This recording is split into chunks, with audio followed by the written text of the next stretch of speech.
kalofa o le mawhai e upu o ngā wha makala kala o nki li le whaku le fia wa ai foi uanga lala i ake oe o le mawhai se moe sau fusi, sau aka, sau karifai mai i oe o afe e whaangalo ai o winga kau safia kau sua aku ke fika mai ai ui le fie fia karikari e mawhai whai ponga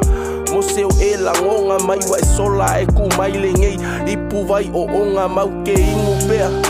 o lau ipu lea makou ke manga kua o e uso se yo inga i ui fea makou ke ingu pea o lau ipu lea makou ke whaamanga kupe o e se yo inga ko e sea makou malenge iola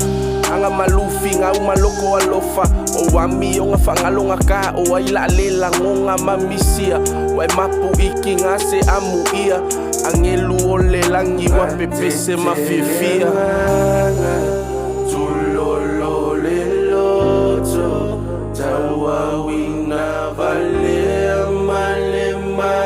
faufa wongoto le la Laʻu Lupe ua Lele wale toe sau ngā tetele ngana tulolo le loto taua winga vale malema faufa wongoto le la e aisea Laʻu Lupe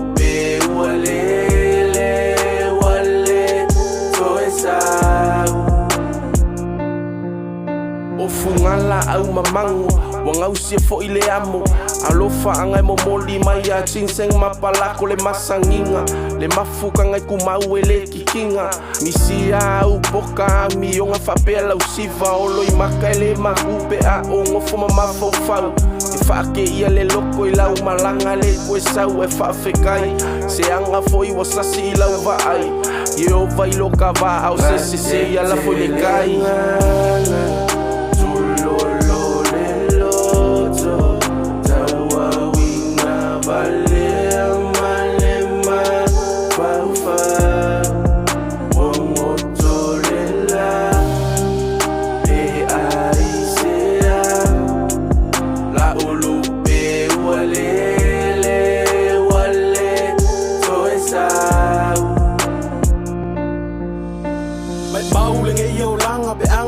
le kuia le oki ma I mau e be anga mwhai un koe li liwi kua le kaimi sa e alo whaiva au ching sang le skapua im whaakali wa amaka le kau wala au ngā mausa le ngei kere koe kali a ka alofa ngā moi mangua e sau male aki a e o loi maka wale maku kau whonga foi lo u whaku waka e o lupe sa fui whaakasi au le ngei bo vau ese ese ka kongu le loko sa vali le ala e fola I aulo e kele au sa pele yo kou kumau mana ko kele le kuanga ia au mai o ia fo ia koia ve ese ai whaingale au pongsa le wufiki ai le nguu o le kama whakanga e le whangalo e le keu malu oe lau whaku mako msia oe le uso mau winga malie alu lava o ngai alu wako aso o le koe whaingo fie malingi ai loi maka kangi le loko lo so o le so o lele mo lunga fu o manguia oe palako tulolo le loto taua wina vale malema faufa wongoto le la pe aisea